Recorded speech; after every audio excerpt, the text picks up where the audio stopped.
say it's a pleasure. If you say well received, I say well noted. But it's an area of improvement that needed to be improved, right? And I needed to be comfortable with getting that feedback, opening myself up to it, and then executing. But have you ever had a friend tell you, friend, you're not very good with criticism? And then you're like, what do you mean I'm not good with criticism? But this is the very thing I'm saying. Because you don't want to see yourself holistically. But you've got to get comfortable being uncomfortable. Because we are almost our own self-sabotagers. We don't want to get into spaces. I don't want to speak because it's weird. I don't want to go to the event because people are going to expect me to speak. But you've got to get comfortable being uncomfortable. Join spaces and conversations. You're doing well right now. These are the type of things that you need to attend so that you can build relationships. I challenge each and every one of you to at least walk out with 3 different contacts, not your friend that you came with, somebody else. And then you've got to reach out to build a network, which is ultimately sharing with people the different aspirations that you have so that they can actually refer you to different people. And then you've got to maintain the relationships. Ever built a relationship and that person has not heard from you for 6 months? Hey, please give me your business card. Then tomorrow you're like, thank you so much. It was great meeting you. Then it's not a network. It's only a network when relationship is built. In order to actually say that you know someone, you've got to sit in conversation with them alone once. Then the relationship is built. So if ever you go to have you ever noticed you go to social settings? You meet the people all the time, but you're not comfortable calling them tomorrow. Why? Because you guys have never had a one-on-one conversation alone, not in a group setting. So in order for a relationship to be realized or created, you guys have to sit in conversation alone for a relationship to formulate. And then, after the relationship is formulated, you've got to maintain it. You are not your network, because sometimes we do get to a place where we think because I'm associated with person A, that gives me value. You are not your network, but your network can help build you. So do not get stuck in the cycle of trying to be associated with people as a consequence of who they are and the accolades they have. But you've got to get to a place where you understand your own value and understand that the people you know can help you build, but you are not them. Okay. All right, ladies and gentlemen, I tried my utmost best to try to wrap that up as quickly as possible. I can speak for a very long time if you let me. But in essence, I think at the core of it, I did not fully touch on collaboration, but really, I hope you're able to take away some very practical tips as to how it is you can go about building a network. You have the task of getting to know 3 different people that you did not know prior to coming into this conversation. And we started this conversation with the North Star and building relationships at the different points of your life. So cold email somebody, cold message somebody, try it. And if it works, please let the Old Mutual Foundation know. Thank you very much.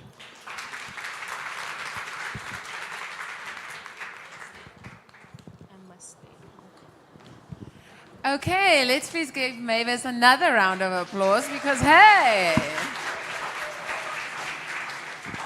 Now, if I may please call upon the other 2 trainers, Marisa and Emily, to join us. We now have a quick Q&A session.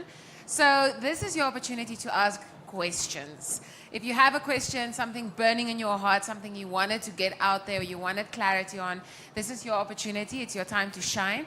I just need to move my green body out of here. And then we will start with our very first question here up front. Do we have a roaming mic?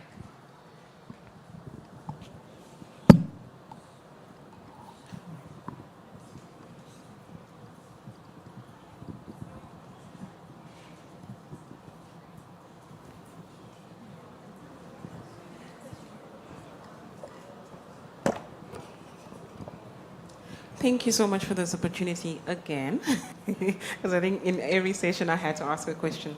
And I'm so shattered that the fact that I couldn't really get to listen to you because I quickly had to run out.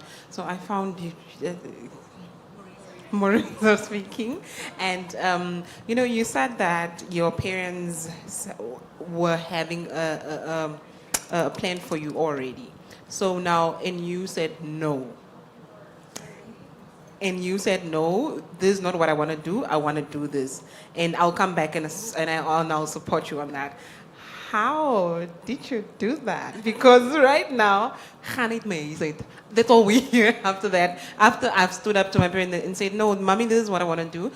Like, how do we, if you could do that? Back then, I don't know how do we actually do that. Because today, if we do actually stand up to our parents and say, no, mommy, this is what I want to do, or this is how I want to do, this is how I want life to go, dan word je gezegd, ga niet mee, is it? And that's just how it is nowadays. How did you do that? Thank you. Thank you for that question.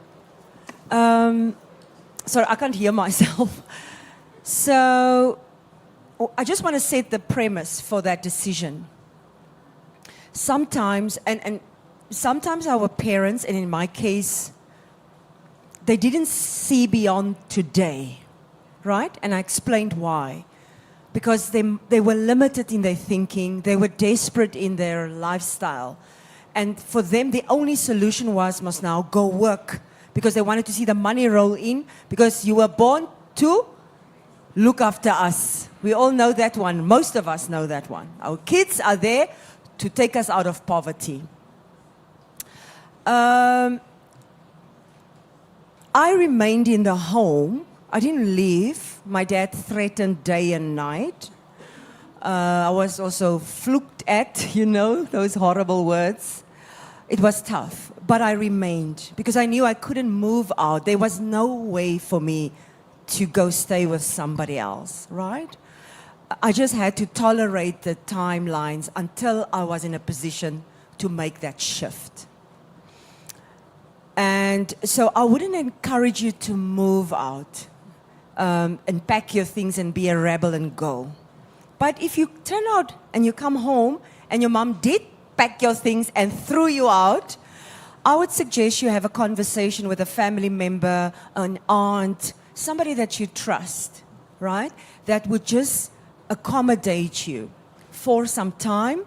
And if you have relations with people in your community that are older, that understand why you're pursuing your dreams, to have a conversation with them, right? I won't encourage you to go because you're a woman, it's not safe out there nowadays. I just had to stuck it out, but it's horrible. It affected me in other ways because I couldn't understand their thinking. Up to now, maybe I look at it differently. So your community is important. You can't do this alone. Send somebody, even if it's your mom or dad's pastor from the church, go spend time, make an appointment, and explain to them your scenario. And let older people in the community have an open conversation. I'm suspecting you also want to pursue your career, right? If I can just add...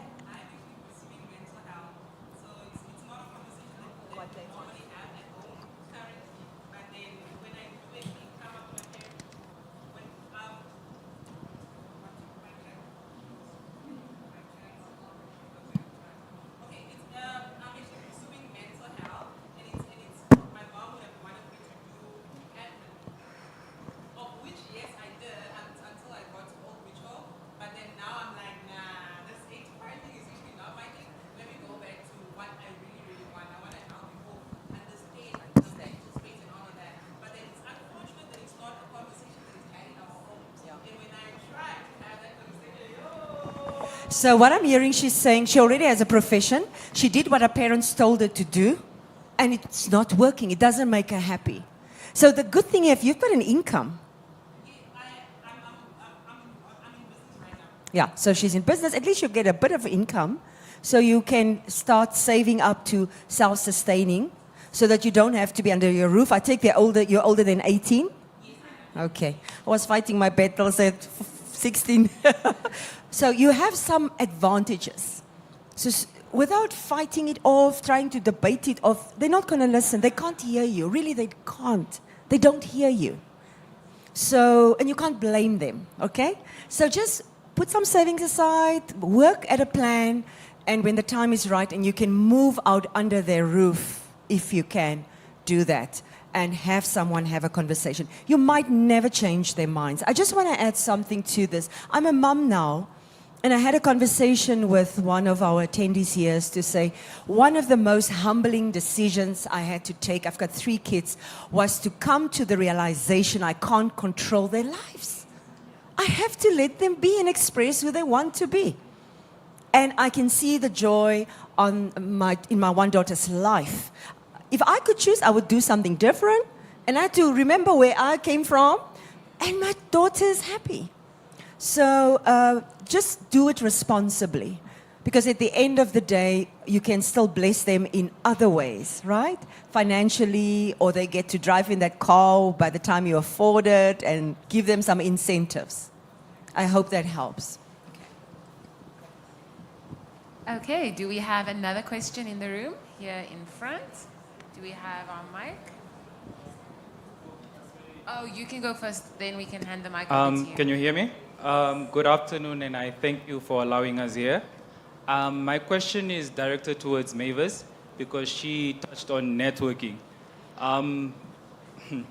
The spaces that I get into mostly because I'm involved in multiple different things, which means when I'm approaching someone, it comes from me understanding in the different things that you dabble in and then being able to leverage that. So I got advice, or more so caution, that if we meet in a professional setting and I get to understand you or get introduced to you in a specific line of work, like we meet in your work doing Old Mutual work, I should keep it at that until you open the line or you introduce anything else that you do. That's the advice that I got, and I just wanted to understand or get a bit of insight on how you guys view that as professionals, especially getting younger people approaching you, cold emailing you, or even just giving you a call. I might have your number and I give you a call, asking you about something that we didn't initially have a conversation with. Does that make you uncomfortable, or is that acceptable? Thank you very much for the question. I think it's a really good question.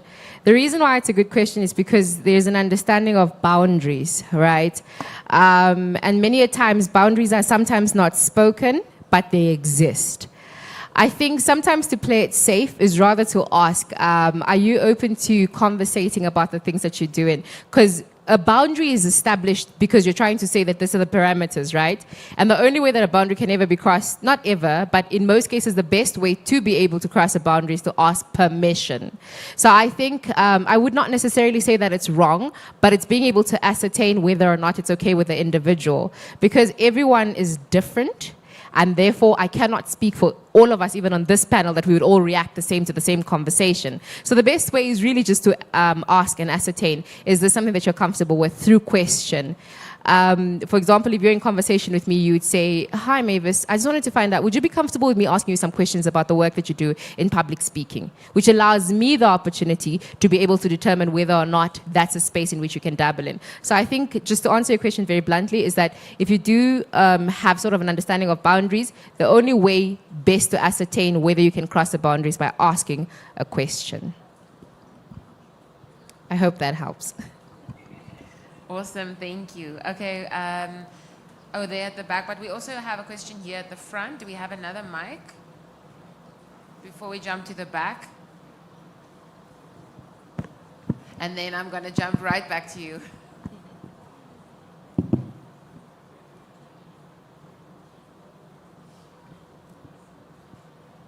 Good afternoon. When it comes to vocalizing what you want, and doing what you love, so you do not know what to do if you don't do what you love. I have a problem with those because I have two things that I love. One is in the field of study, the other one is personal. But then when I come into a space where I need to vocalize what I want, I kind of get lost in speaking about the other and then focusing more on the other. How do I jungle to get them on both spaces, or not one losing value while the other one is winning? I'm happy to share, and I'll also let Emily also just share, because she also does yoga on the one side, then she's a gym instructor on the other. There's a lot happening. But so I'll try to be as brief as possible to just give Emily an opportunity as well. So I think that question really touches at the core of who I am as a person. I studied civil engineering, left civil engineering to go into marketing, left to go into globalization, left to come back to marketing. There's a lot happening. But in essence, I always used to say that I will live a life where I pour myself empty. I wanted to make sure that if a car bumps me tomorrow, I lived.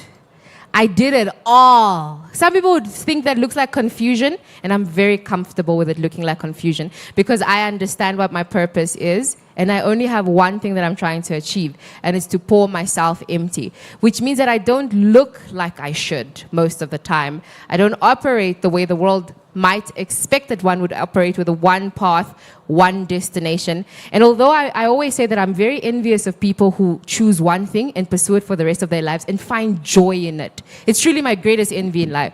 But I do understand that unfortunately I can only live my life and I can only be Mavis. I cannot be anybody else. So I live by the principle that I am pouring myself empty. If tomorrow I'm doing poetry, that's what I woke up feeling like doing, honey. If after that I'm doing public speaking, it be like that sometimes because I'm ultimately living my fullest expression of myself all the time. And that sometimes means that I'm doing 7 different things. But that's what makes me get up at bed or out of bed in the morning because I'm excited that today I'm going to go do poetry. And the other day I'm excited that I'm going to go do public speaking. And the other day we're putting together an Indaba. And that's okay.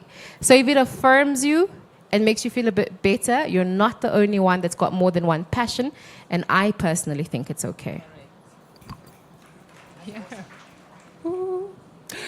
That was so lovely. I couldn't have said it better. We are multifaceted individuals. We're not meant to do one thing, be one thing for the rest of our lives. So I relate to that so much. I also had a journey where I studied hospitality, did events management, didn't really like it, didn't feel fulfilled, left the corporate working space and was like, I want to do fitness. I really love that. I feel amazing every day when I wake up and this is what I'm doing. And then with fitness, yoga. I love yoga. Let me go get certified.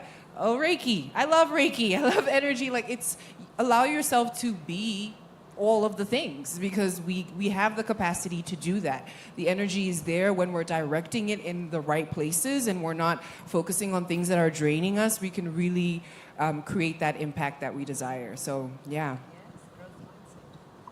Thank you so much. Okay, now at the back, we have 2 questions before we move to the front. Yes. And then the backpack. Love it for us. Can we just definitely check can't. that mic? Yes. Okay, it's on. Okay. Hi, my name is Eva. I'm an admin consultant. I own my own business. So when each and every one of you were talking, it's funny how I would metamorphosize myself into my own story. And I told myself, I'm here to collect knowledge. I am here to learn and possibly impart that to somebody else, I guess. So my question to you is, as much as you were invited for your accolades and the things that you know and the many mountains you have trampled on and the success stories that I guess we all know now, what would be the one thing that you would want someone to know about you that is spilling the tea on youth envelopment in one sentence? I know it's kind of difficult because you are all amazing. I think I'm in a room with a lot of amazing people. So if that could be one sentence, just one, that any one of us can take home today, what would it be? I want to share something very personal. And many of you will not believe this.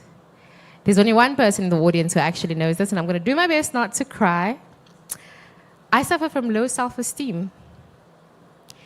And it wouldn't come across if ever you spoke to me because we're good at the front. We're good at the, I got this. You know, when you leave your house in the morning, it's almost like you must suit up and get on with it. But the truth is, I think I've suffered from low self-esteem for a lot of my life as a consequence of the fact that I have a very strong personality. And every time I went into spaces, I was almost told, you know what I mean? You're too much. You're too this. You speak over people. You do too much. You say too much. Because it's my natural personality. So as a child growing up, if you're constantly being told it's too much, it's too this. And you can imagine as a parent trying to raise a child with a strong personality, I actually sympathize with my mom because it must be very, very challenging to try to raise a child with a very... She used to say, Jeta, diksel vir elke pot leer hoe om stil te bly. Because even my boss today at Old Mutual will tell you, I don't keep quiet because I'm opinionated. But that type of personality, when it comes into spaces, people will push back because it does take up a lot of space. And I'm learning how to navigate it. But what I'm trying to get at in just sharing with you very, very vulnerably is that low self-esteem has been something that has come as a consequence of that continuous pushback. And I then had to learn that I needed to overcome it, and I needed to learn how to basically plow back into myself. And I started this journey called self-love, self-appreciation, and self-improvement. So if you read most of my work, I used to write for the... We're not plugging on here. I used to write for one of the local newspapers, and I used to talk about it a lot because it was a personal journey that I was going on to. And the reason I share this is ultimately just to let you know and maybe have you feel seen that even when somebody presents as something, it doesn't always reflect on the internal and the inside what they're truly feeling. So it's one of those things where when you feel self-doubt, know that you're not weird for feeling self-doubt. When you feel imposter syndrome, people do feel imposter syndrome. When low self-esteem starts to knock at the door and sometimes those voices of you're not good enough happen, you definitely know that you can push past it. So it's one thing to acknowledge the feeling, it's another thing to work on it. It's not to stay stuck in the place. It's not to accept that as your identity. I said I suffer from, meaning that it's something that comes, but it is not who I am. I hope that helps.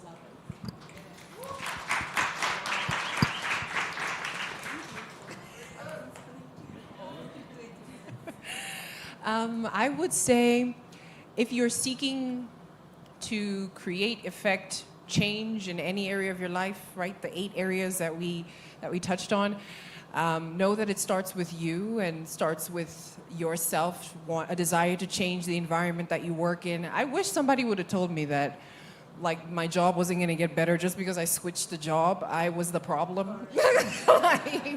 So I hopped around a lot looking for things and change and not getting what I was wanting until I realized that I needed to start with me. There was a lot of things wrong with how I was processing the world, how I was thinking, the beliefs that I had unconsciously, consciously. So I would say start with yourself. If you're desiring any sort of massive change anywhere, yeah, do it at home. One, two, okay. Spilling on myself. I thought I was spilling the tea the whole time. So I had to, let me tell you what I realized. I guess self-doubt. And you might be surprised. Really? Yeah. I didn't realize that till a colleague of ours is in the room. He's always saying, Marisa, you're doing great. I said, oh, okay. I said, wow, do you realize that? I said, really? So I don't see myself the way others see me, especially those with good intentions and that are not maybe threatened or don't have an agenda. There are really great people out there. And when they observe and they give you a compliment, I struggle. I almost don't believe it. Because is it really true? Because maybe I'm still in fighting zone here, and, and it's not needed. And one more spill on me is I struggle to accept help. And maybe because I've been on my own, I had to fight these battles every time it's me, myself, and I in that moment. That if it's so difficult if Maricel comes along and say, can I help you? I'm like, I'm actually okay. And then I needed that help, or I could have really saved some time by accepting help. So those are 2 things that I really have to work on, accepting help from others. And secondly, stop doubting myself. I'm doing okay. And I'm still growing, right? Yeah. Thank you guys so much.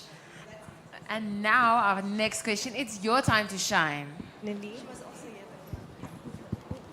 Hello. Oh, hi. Good afternoon.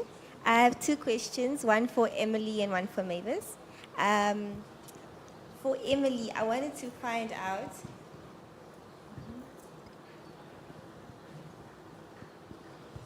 Hello? Okay, thank you. I wanted to ask, how do you deal with getting overwhelmed while trying to balance all facts of life. So, you know, we all want to live life, but we all want to start a business, we all want to have a career, we also want to, you know, we want to do all of these things, and it's okay to acknowledge how you feel, but it's going to happen again and again. So how do you deal with trying to calm down when all of these things happen all at once? And for Mavis, I wanted to ask, so I'm also studying civil engineering, but I'm very passionate about so many things. I love engineering, don't get me wrong, but I also, you know, I love the finance space, and I love the marketing space, and I love this and that. So when it comes to networking, I'll talk to someone who's in the finance space, and they're like, oh, are you an accounting student? And I'm like, no. I do beams and things. So I wanted to ask, when it comes to networking with people who have nothing to do with what you know, but rather what you're passionate about, how do you maintain those relationships? Okay, thank you so much for the question. Overwhelm. I think we have to accept the fact that that's going to be a part of the process of the journey. First of all, accepting that it might be present. That will help you deal with it when it comes around, like, okay, I'm overwhelmed, and acknowledging that. And then having some sort of practices, rituals around how you process that overwhelm, right? What can you do to sort of disconnect yourself, your mind, your energy, your body from whatever is causing that overwhelm so that you can fill your cup back up and return to the task with revitalized energy.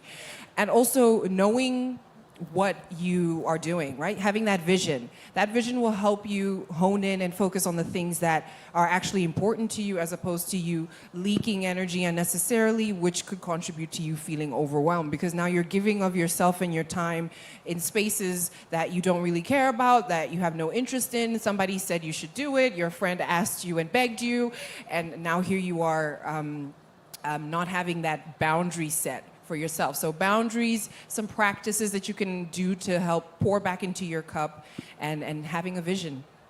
Yeah. It's giving Oprah. Like, I was just like looking at it, I'm like, wow, you're really well articulated. To answer your question, I think it's two parts to it. The one is value to conversation, and the other one is sometimes a confusion of what you want to do. So earlier on, I shared the quote by Lupita Nyong'o, and in essence, in that speech, she ultimately shares about when she met a taxpayer, she wanted to be a taxpayer. When she met an accountant, she wanted to be an accountant. When she met a yoga instructor, she wanted to be a yoga instructor. But when you don't do what you love, you don't know what to do. So my recommendation would be to go and find that video on YouTube and listen to it. I listen to it daily, just because it helps me put things into perspective. If I don't do what I love, I don't know what to do. So in the midst, it sounds to me like you're finding yourself and trying to determine what you want to do out of all of these different passions that you have, which is a natural part of it. And I recommend it. I do recommend going on the journey of discovery, trying the things and seeing if you like it or not like it. And you might find that you'll tick off the things that you don't like and lean more towards the things that you do like. So I think that sounds to me like the process of trying to ascertain what you're truly passionate about at the core. The second part is in relation to finding that you bring value to a conversation.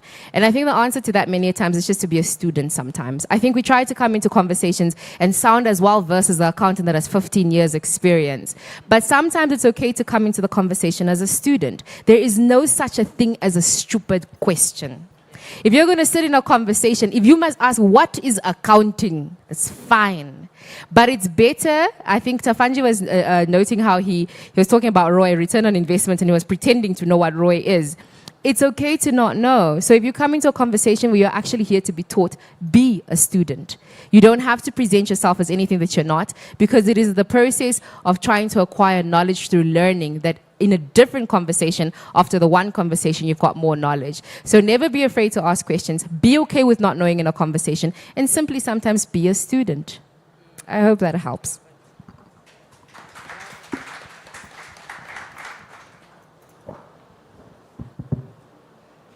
Good afternoon, everyone. Okay, I'm so nervous. I get so nervous when I hold a mic. My name is Kimberly Paulino, and I'm a social work student, and I'm here to be a student today. Firstly, I would like to say to Mavis and Marisa, thank you for being so raw and unfiltered today with your stories. I can actually say that I have something in common with you too because of your stories that you have shared. And my question goes to Emily. You probably touched on it a bit, but maybe you can say it in a different way.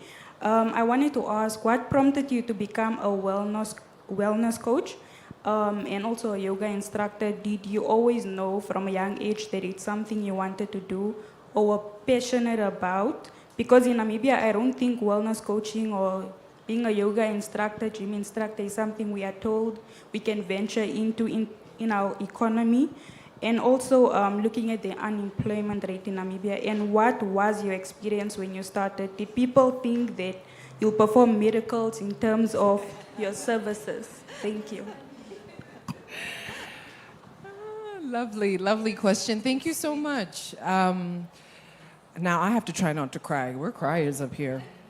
But I walked a journey very similar to everybody here in the household of your parents not fully understanding and grasping what is in your heart. And so I pursued out of school, out of high school, I graduated and I went to uni, studied hospitality because I needed to make a decision. And it was like, you're going, what are you studying? And I was like, okay, I like people. Let me study hospitality. And I've always loved to be of service to people. So those two things related to me. Did hospitality, came out of it. In my internships, I realized I have no business doing anything of this because it just felt so compressed. It felt so constrictive.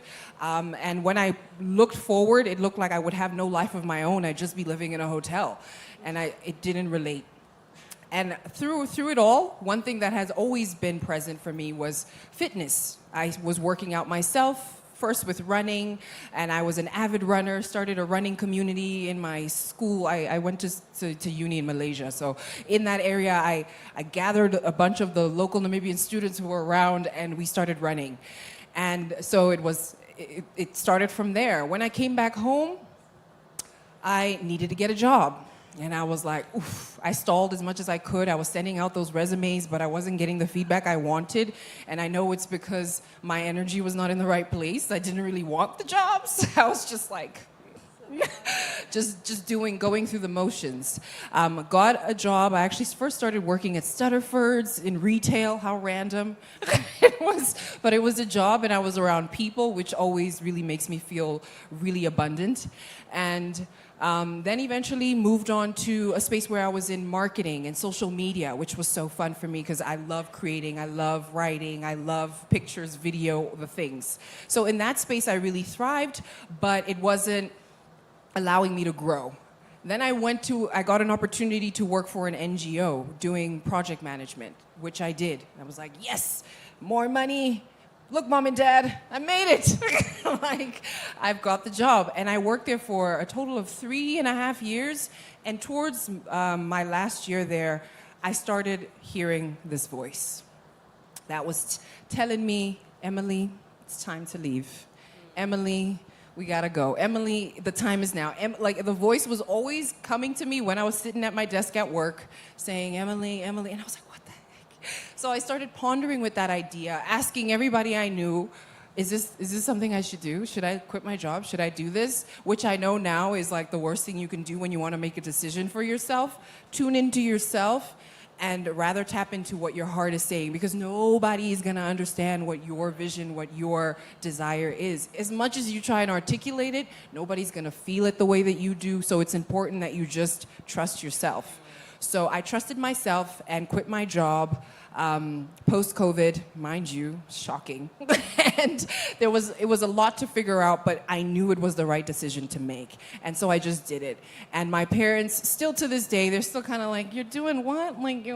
Like, sometimes when my mom calls me randomly now, because she's like, oh, you don't have a job, Mus.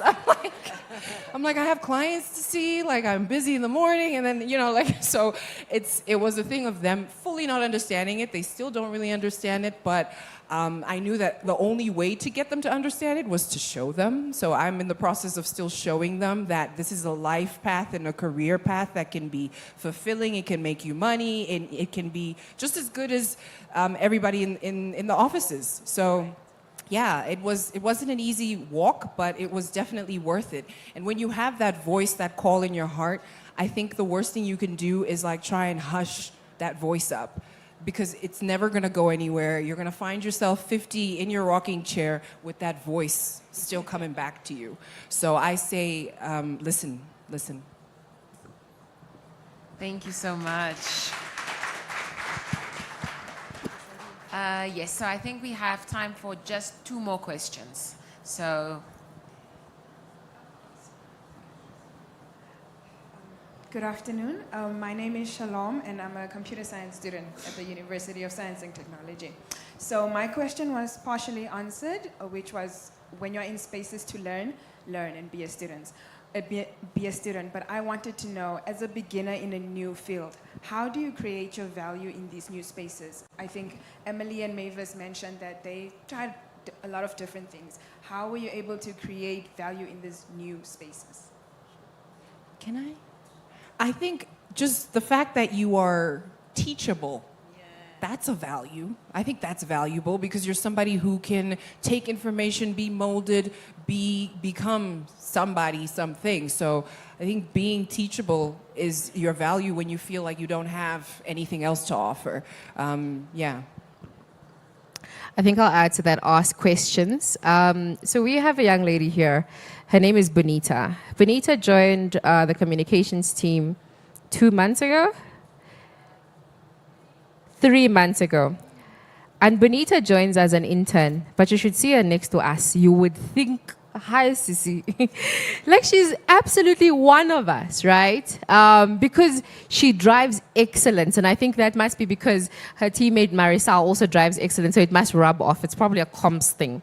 But the reason I'm using Bonita as an example is because when Bonita doesn't understand, she'll simply come to you and so politely, she'll be like, hi, Mavis, can I ask you a question? And honestly, there's so much value in asking a question. If you're asked to go and go do the work, sit the person down, ask 5 minutes of their time and get the full instruction, because it might be the first time that you're doing the thing. So just ask, right? But I think it goes back to the point that I raised earlier, that sometimes we're so afraid to ask because we don't want to look stupid. We don't want to look like we don't know, but you only learn by asking. Because if you're going to sit in your little corner and try to figure this thing out for the next 4 hours, something that could have taken 5 minutes of conversation, you're not helping yourself. So I think bringing value is definitely what Emily said, but more than that, it's also just asking questions and allowing yourself to be the student by actually going after the information and asking. I think sometimes when you come into the corporate world, people are so busy, and I think Bonita can attest to this, it's like, go with the time. But if you come to the person and just ask 5 minutes of their time, you get the full instruction and you get the full know-how, and they work you through it, and then you can move. Other ways are maybe to even set up like a 1-hour meeting weekly with a person, depending who it is that you're working with, and let them just pass the information on, because none of us here got it right all by ourselves. Somebody actually had to teach us. So it's getting to that space of understanding also who in your environment is willing to teach, because not everybody is a teacher by nature. So it's also being able to ascertain who can teach me. But I think at the core of it is ask. Can I just mention something? She's not just saying that, she's doing that. Mavis, as smart as she is, she told me the other day there was one division of our business that she didn't understand. She made an appointment with someone that she built a relationship with and said, explain to me, what do we do in this part of Old Mutual? And she walked out there equipped. You will find people working for many years and still don't get that environment. So you will set yourself apart by understanding, studying and building the knowledge of the workspace, so that you can also deliver value by having valuable contributions and bringing solutions to areas that you might pick up that has been not seen for the longest time. Okay. okay, and our last question for today. Good afternoon. My name is Marshall, and I would say I'm an artist at the core. Yes. That's one thing I love, and that's one thing I do.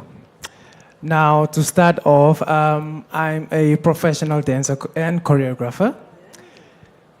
And my question is basically for Ms. Fredericks. I love what you raised before, when you started off with your presentation about where you come from and the community you were raised up in. Now, my question is, how do you deal with guilt and partly also sadness when you live in a community that you see where your peers are stuck and where you basically thrived off what you love doing? Now, what I'm saying is basically, in an earlier stage, I realized what could make me happy. I would leave my house at 8 in the morning, go to class, and I would come back 8 in the evening because I attended dance classes for 5 hours. That was me. And I still see in my community guys, girls, my peers that are stuck. And I just want to know, how do you motivate? Come gently to them and motivate them that this is not who you are. The community you are in, this is not who you are. How do you motivate such? And I also want to ask Emily and Mavis, when you see projects that you want to implement in your community, how do you approach certain companies, to see, not to see, but to rather convince them that this is something important that you want to do for your community and that you want them to see the same vision? Yes. Your question made me very sad. The first point is, I don't think you should feel guilty, right? In the first place. You shouldn't feel guilty for rising up. You're a champion. It's a good thing. It's a good thing that you've made the decision to be different. So you shouldn't feel guilty, and you shouldn't let others make you feel guilty for your achievements and your decision to be so brave, okay? Because there's benefit in it, not just for you, for your household and your generations to come. Can we just acknowledge that? Yes, really, there is. They might even think you're now high society, huh? It's okay. Because we need to remain humble. Because we know, in my instance, I knew it's beyond me. It's not just about the decisions I take, it's the future that I have to reshape. And it's a price I have to pay. If you think of Nelson Mandela, 27 years, for example, in prison, he had to give up so much for a cause. If you think of other role models in our society, it's a lonely path. It's also not easy saying no, not falling into that community, if you understand what I mean. It's not easy saying no when people come up with suggestions that it's going to take me down a rabbit hole. It's not. So the first thing I would say is be consistent in who you've chosen to be. You have to be true to yourself first. The second thing is we can introduce programs, perhaps, in our communities. I do things like this. I reach out to girls. I reach out to communities where I engage at a much more closer level to spread the word that it's possible. And to just bring programs and connect them with what's happening through other institutions that are out there to get the youth to be to get a different sense of what's beyond this community. And that's why I celebrated. You were here when we celebrated for you coming? Were you here when we were clapping when we started my session? Okay. I said when I started, you are the most important person in the room. Because I know where I come from, right? You signed up. You put time up to come here to learn and to grow. So we need to create those opportunities in our communities. This was free of charge, right? You just had to sign up. So we need to create those situations. You can link up with people that you meet to say, come to my community. Let's have a gathering for the youth and get them inspired, okay? But we should never give up. They are our future leaders. The next actuarial science is in that community. the next doctor is stuck there in that lifestyle. So we need to continue drive the narrative of there's hope and there's a different way of living. I hope that helps. Okay. I'll do my best to be super concise and straight to the point, just because I noticed Marisal's getting a bit time. It sounds to me like you have a calling, because there are people who can leave their communities and never look back. But you seem to be very worried about looking back, which sounds to me like there's a bit of a call there. And sometimes you are equipped with the spaces in as far as starting the project. I think you're just trying to find out how to do it. I would advise you to please go and go speak to a man called Mufaro Nesengano. And go tell him that I want to do this and I want the Old Mutual Foundation to help me. Yeah. Because it starts with being able to vocalize a dream, and then the resources will follow. So we'll absolutely do our best to see how it is we can equip you. But it starts with sharing. I love that. Look at that. Yes, Old Mutual. These are the kind of things I also want to hear. I'm a call Mufara up too. Because I think for me, more than anything, it's the discussion around the mind and how that is such an important factor, because you can be telling people, you can do it, you're amazing, you've got this, but if there's another narrative running, they're never going to be able to compute that information, let alone do something with it. So I think what I've committed myself to is changing the future lineages in my particular line. The generational mindset of poverty, of lack, of fear and scarcity and abundance, all that, it ends with me, because I've committed myself to do this work and to share it. So I would say talk about it, right? Share what you know, and then also seek to get yourself better equipped, so that, because you're going to become that beacon of light, that hope for the community. So it's important that you are also well equipped to continue to change those mindsets and shape those mindsets. So yeah, that's my share. Thank you. So yes, unfortunately, that brings us to the end of our question and answer session. So I think this is the opportunity for us to say thank you again to our trainers. Let's give them a big round of applause.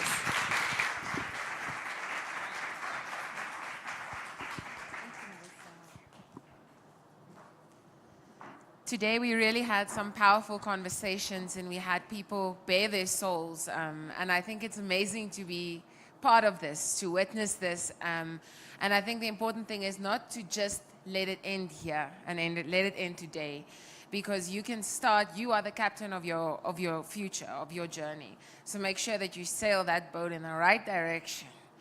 So now we need to end off on a high in two ways. So first one is we know this, still here. Twitter, we know, yes, kind sir. You are our Twitter winner for our coaching session. Yes, please. So you can please just swing by Bonita here in the front. She'll hand you the business card of the lady that you can be in contact with. Then, I don't know who in here likes chocolate and cake. Okay, I see it. Who likes caramel? Ne? And also a bit of vanilla. Sometimes people say it's boring. I think vanilla is spicy. So now it's your opportunity. Please feel underneath your chair if you can feel something taped to the bottom of your chair.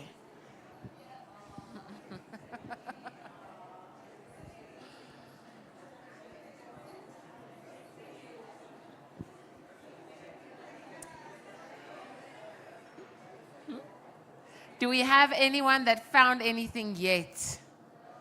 There are some empty chairs. Did you snipe them? Yes, we have one. But I think there should be another one. There's another one, guys.